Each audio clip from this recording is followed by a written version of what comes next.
Hey, I'm Vikki Tobak, and I'm the author of Ice Cold, the hip hop jewelry history. Before that, Contact High, a visual history of hip hop. We are at Sole DXB with all the cool kids, and it's a great vibe. Yes. Amazing. Talk to me about why you're here. Like, what's happening here? So, Ice Cold is really a celebration of hip hop jewelry and its role in the history of hip hop culture. Anyone that knows hip hop knows that jewelry has been such an integral part of the culture for so long. From the late 70s on down to today.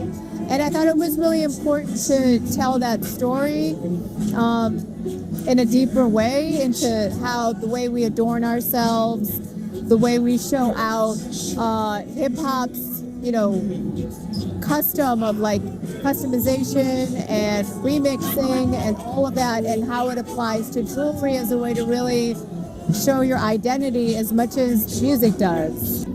So, what's happening in the region? Like, you seem to be coming out this way. What's going on out here? Yeah, well, so I first came to Dubai in 2018 with Contact High.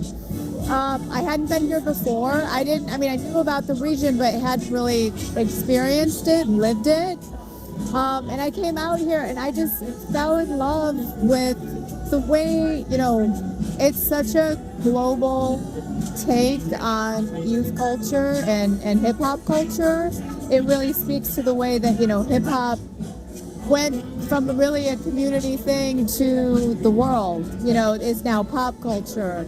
And you see that in, the way people look and dress and what they listen to. And I really just fell in love with that and came back, the next year, and then came back to Abu Dhabi to do the Contact High exhibition.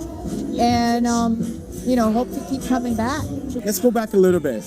Talk to me about where this all came from, like your roots in the music industry back then. Can you give us a little bit of a little rewind, a little bit, and how this all manifested based on your background, if you don't mind? So, the short, long story of how I fell in love with hip hop and became a writer is, I came here with my family as an immigrant kid from Kazakhstan, and in the 1980s, and we happened to land in Detroit, which was a city that was very much a music city. It was very much, a city rooted in Black culture, and we were outsiders to that world, and I really learned everything that I know about America through music and through Detroit and through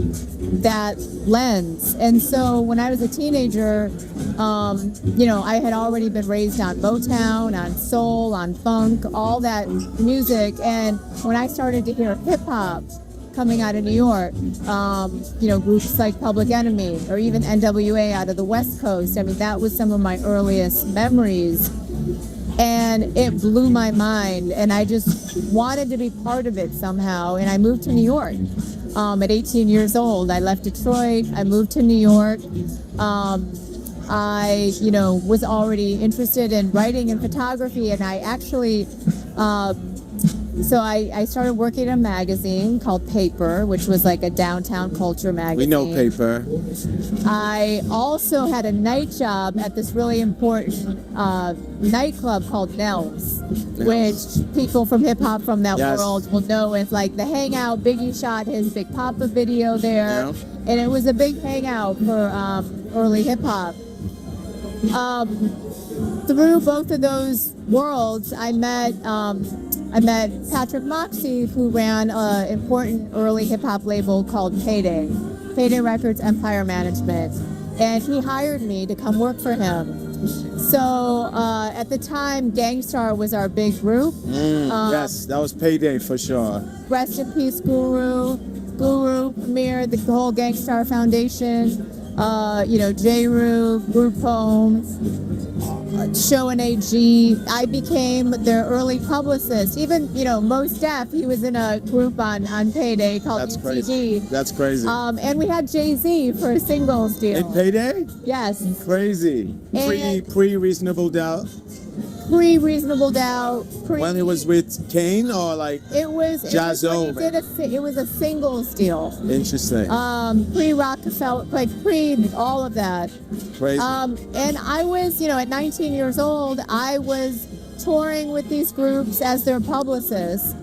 And it was just really a beautiful time. It was a time where club culture, labels were starting, magazines were starting, and I started writing for the magazines. They were really just startups at the time. Yeah, so you're a publicist and you were writing some pieces. Yes, and working at the nightclub. I mean, when you're that young and you were really heavily love the immersed. culture, I was in all the all the different pockets, and and then just stayed on a writing path. I mean, that's a big jump from that to now, but that's really how it started. It really started from a place of love, of a place of feeling at home in hip hop, because during those days, if you loved it and you came in and you got in where you fit in, which in my case was, working for the label and writing, and it showed you great love back. And so, what I do today is really just to celebrate all that was. Amazing. I love how it then comes full circle. Yeah. Being the publicist, now telling the story years later, and I could tell there's a lot of love put into this. There's a lot of respect put into this. Things change, some of your great hip hop heroes didn't have the opportunities now. So this is amazing to see. Well, and I met, that's actually how I met so many of the photographers that were first in contact high and a lot in Ice Cold. I actually met the photographers when we were all young and, running around taking press photos and writing, and they would come and interview the groups when I was the publicist. I mean, hip hop was new then. Yeah. So like the stories, just putting it together, I can imagine was insane. Yeah, and it was, hip hop wasn't what it is today back then. So the access that we all had to each other, to the artists, to the photographers, to the creatives, to the labels, it was just a small little circle, if you will. So the access was much easier. But I'm really grateful that a lot of those connections and relationships I still have to this day. Amazing. Phenomenal. So. These things are like priceless. These things need to be on coffee tables all over the world. Like hip hop drives the culture now. You know what I mean? So this context is amazing, and it's just so beautifully done. Yeah. Well, and I'm happy to see a publisher like Tashin, which is known for their coffee table books.